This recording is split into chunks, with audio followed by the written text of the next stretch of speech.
If there's one thing my channel's known for right now, it's my video taking a look at the fan service in Kill la Kill and determining whether or not that show should be judged negatively based on what it presents to the viewer on the surface. And I figured it was only fair that I give the same chance to Keijo. Keijo is a show about women in bathing suits who fight each other using only their boobs and butts. People reacted exactly how you think. Before I get into Keijo itself, I think it's important to talk about what makes fanservice such a negative thing to so many people, myself included. The simplest way to sum it all up is to say that fanservice undercuts and distracts from other, objectively better things about characters. Going out of your way to make a character ridiculously sexy can make it hard to take that character seriously. Even if the narrative tells us that this is someone powerful and respected, the fact that they were blatantly designed to give us something hot to look at diminishes those good traits by reinforcing the idea that sex appeal is this character's defining quality. Look at some of the toughest, most popular, most noble and respected superwomen in modern fiction, and you'll see character designs specifically crafted to appeal to the sexual appetites of men. So it doesn't matter that Cammy has one of the most emotional and tragic backstories in all of Street Fighter, she's remembered as the blonde with the great ass. That said, sexy and revealing character designs don't automatically take away from the integrity of the character. Just look at Ryoko and Satsuki from Kill la Kill, or Yoko from Gurren Lagann. Fully fleshed out characters whose sexuality is written to be an important part of them while only being one piece of the people they are.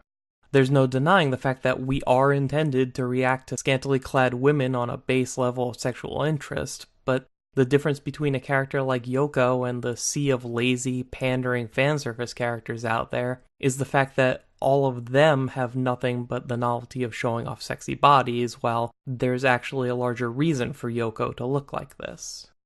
That's what I was looking for when I watched Keijo. I asked myself if there was a justification for the sexualized characters beyond just having hot girls for the audience to gawk at.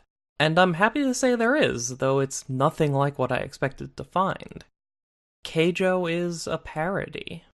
It's a send-up of fighting anime and sports anime. It doesn't really hit you until they get to their tournament arc, but this is a cast of superpowered people, each with a unique ability, who has to figure out the best way to apply their narrow talent to beat an opponent with a specific power of their own. At first, the abilities are weird yet basic. You know that thing all anime swords can do, where you slash the air so fast that nearby objects get cut in half? This girl does that with her butt. This girl gains super speed by giving herself a wedgie. I don't even know what this is. And why butts anyway? Why the big emphasis on butts?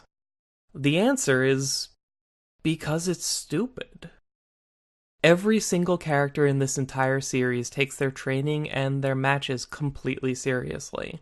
They're an entire cast playing the straight man. They all treat what they're doing as the most important thing in the world, and it's engaging enough that you as the viewer go along with it for the most part. And then someone on the sidelines utters a line of dialogue that puts it all into perspective. The aura around her butt changed. My butt won't lose to yours. You'll never overcome her butt.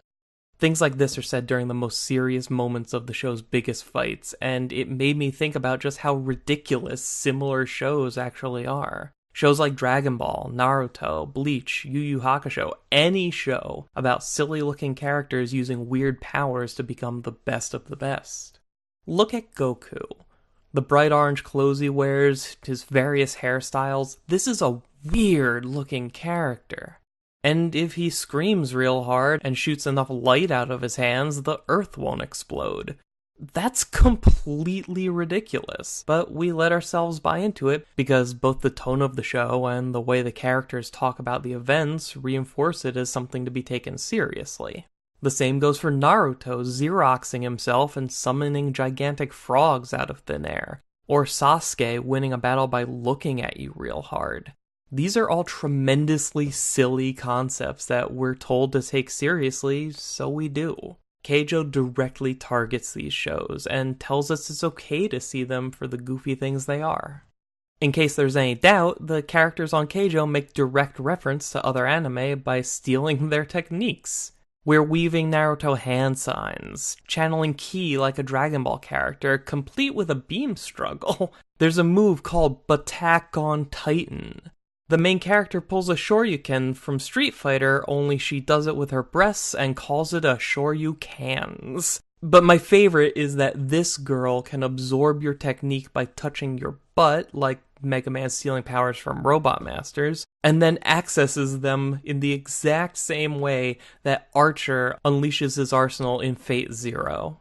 This series is actually a pretty okay fighting show, and the fact that it all revolves around butts is an effective dig at the entire genre. None of this is to say that all of the complaints about Keijo are completely wrong. Every single thing that you're afraid might be in Keijo is in Keijo, if only for a few seconds. Maybe it's them wanting to have their cake and eat it too, or maybe they're trying to also poke fun at fan service while they're at it. In either case, it feels like they're checking pervy things off of a list while not being as clever as they think they are. Despite those brief moments, though, I was actually surprised at how sexual this show isn't. If you can get past the sheer fact that there are butts on screen, you'll notice that most of the shots of these girls in their swimsuits aren't drawn or framed to be very sexy. The characters do not have the same cultural taboos surrounding the stuff that we do, which means nudity and sexuality is rarely treated like a big deal. It takes the wind out of fan service because these characters all exist in a world where breasts and asses are viewed the same way as a boxer's fists, not as something tantalizing that's kept hidden. And when the characters don't think of it as a big deal in any way, it's harder for me as a viewer to see it as I normally would in any other show.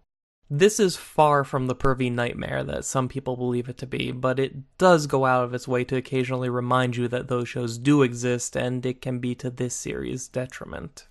Honestly, the worst thing I can say about Keijo is that it's just kind of average. It does what it does well enough, and got me to think differently about a genre or two that I'm used to taking a little too seriously. I'm glad I watched it, but I don't know that I'd jump at the chance to see a second season. It made its point very well without overstaying its welcome. I feel like they've achieved their goal well enough that the only thing I'd like to see them do better is focus directly on the absurdity of fan service. It's that, or just make it a legitimate, totally straight action show, and who needs that? So if you've been curious about Keijo, I'd say watch it. It's mostly harmless.